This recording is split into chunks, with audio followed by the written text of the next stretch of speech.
A record number of voters now say they don't identify with a traditional political party. In a partisan showdown between J.B. Pritzker and Darren Bailey, does an independent candidate have a path forward in the race for Illinois governor? Tonight we get to the point. From Chicago's very own, with WGN political editor Tamon Bradley, this is The Point. Good evening. Fed up with his own party's failures in Illinois, longtime Republican consultant Collin Corbett is trying to carve out a new path for political independence. He's jumping in the race for Illinois governor with heavy criticism of Democrat J.B. Pritzker and GOP nominee Darren Bailey. Collin Corbett joins us now on The Point. Welcome. Thanks for having me. Used to having you here to talk politics, to strategize, but apparently you're running for something. It's so different being on this side of the curtain. I've spent 20 years helping other candidates run and train and recruit them to run for office. But we hit a point where I just said, I've got to step up. I've got to do something. Too many people are frustrated. And so, my wife and I decided it was time. How are you going to do this, and do you have any money? Yeah, our fundraising's been excellent, which has been great to see. I believe by the end of this quarter, we'll have already beat the Republican candidate in fundraising because a lot of people are looking for an alternative. What we have seen is a tremendous outpouring of support. People who are elected leaders, civic leaders, mayors, business leaders, who have all said that the path that we're on is not sustainable in Illinois. This isn't working. We need solutions instead of the partisan talking points and the hatred and the sniping. And so we're going to step up and provide that difference, giving the middle a voice in our politics. All right, so you're running as an independent. How long have you been independent? What Democrats have you voted for? Yeah, this has been a journey for me over the last year and a half as I've seen frustrations with my own party. I was a Republican for 20 years. In seeing, sending the troops into Chicago. I spoke out about that and said, that's not okay. Terrorizing communities just because of the color of their skin. I said, this isn't okay. And I was shouted down by my own party, called a rhino and a traitor. The turning point for me was Alex Preddy, Renee Good up in Minneapolis. People shouldn't die because they have different political viewpoints than you might have. And when I spoke up and said, this isn't okay, guys, again, got shouted down and called all sorts of names. That was when it was clear to me that I didn't have a home anymore in the Republican Party. And so many people have come to me since then and said they feel the same way, that either whether it was the Democrat Party or the Republican Party, they felt that it had left them. And in the middle, they just didn't have a home anymore. And so that's when we started to build an independent movement to give people in the middle a home. And 45% of Americans now identify as independent, so there could be something to that theory. So I get why you left the Republican Party. Why not just join Democratic politics and be pragmatic? Because as a strategist, you get that these parties still have control. Yeah, the two-party system is incredibly strong, and we've felt it. We've felt the pain of that. Some of the people from my former party have been coming after us, and I've lost friends, I've lost clients, they've taken food off the table for my little boy, they've been so angry. So we're paying a price to do this, but it's never the wrong time to do the right thing.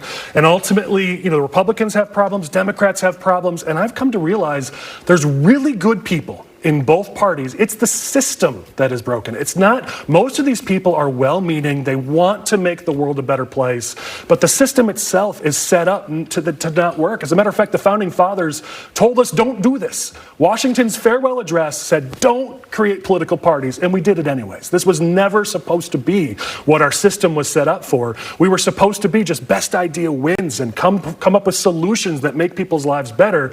That's why it wasn't to leave one party and go to the other. I think the system itself needs work. And to your point about Republicans being upset, I'll put it up on the screen. A friend of the program, Patrick Finkson, in his newsletter, talked to some Republicans, including the former Republican Party chair of Illinois, Pat Brady. He said, honestly, for the life of me, this makes no sense.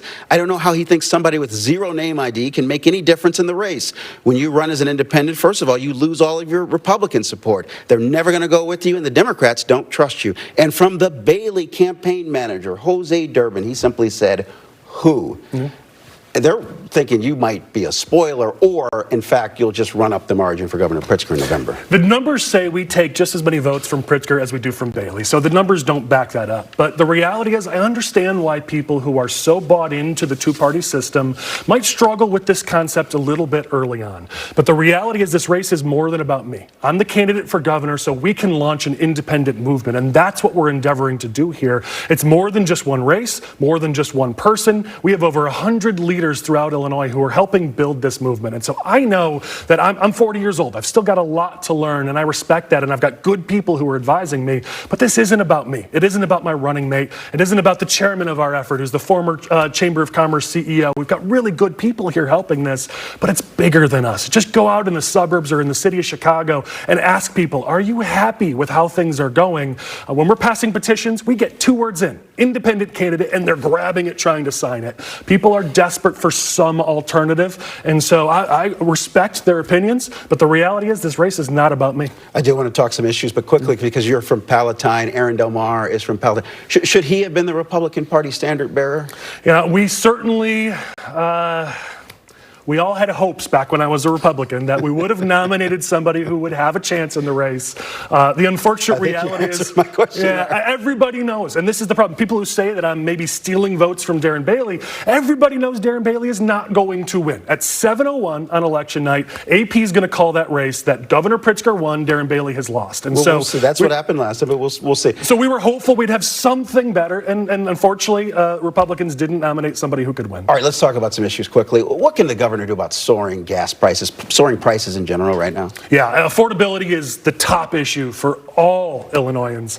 The reality is right now, because of the war in Iran, gas prices are soaring across America. We got to stop that. That has got to stop because people can't afford this right now. Here in Illinois, though, if you look, Illinois' gas prices are higher than all the surrounding states, among the highest in the country. So why are ours higher than everybody else? The reason is it's taxes. We have among the highest gas taxes in the country. We're one of the few states that double taxes gas with a sales tax. The reality is this is something that Pritzker and Springfield could do right now to give Illinoisans relief at the pump, and they have no interest in doing it because of politics. Because voters right now blame Trump for high gas prices. They blame Republicans for high gas prices. And so why would Pritzker, in his mind, that just helps my opponents politically, so why would I do something about that? But it's the regular people of Illinois who are getting hurt by those prices. And that's one of those situations where we have got to say, enough of the politics, let's do the right thing for the people of Illinois. What about pensions? I know Governor Pritzker has a proposal to get to full funding in about 20 years for pensions. Do you back that proposal? What would you do?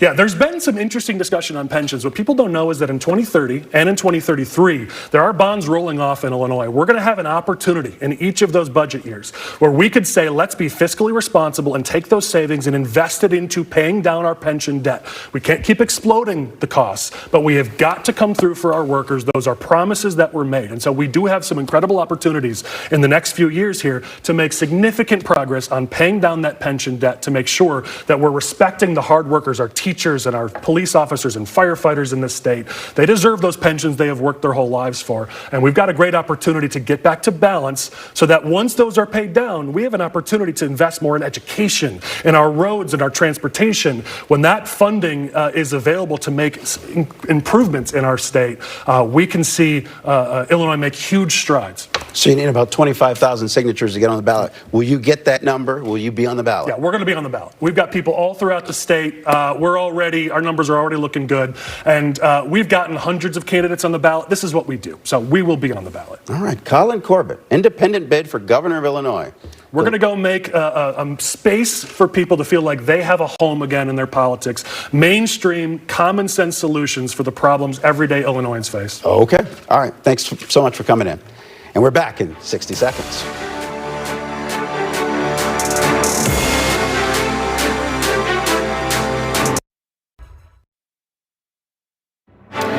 Mayor Brandon Johnson will head to Springfield this week. He's hoping FaceTime with state lawmakers might help his agenda as the legislative session wraps up later this month. First on the list, Johnson and other mayors want more money from the state. Faced with his own cash crunch this year, Governor Pritzker's proposed budget cuts the share of Illinois income tax revenue passed along to cities and counties. It would mean $60 million less than expected for local governments.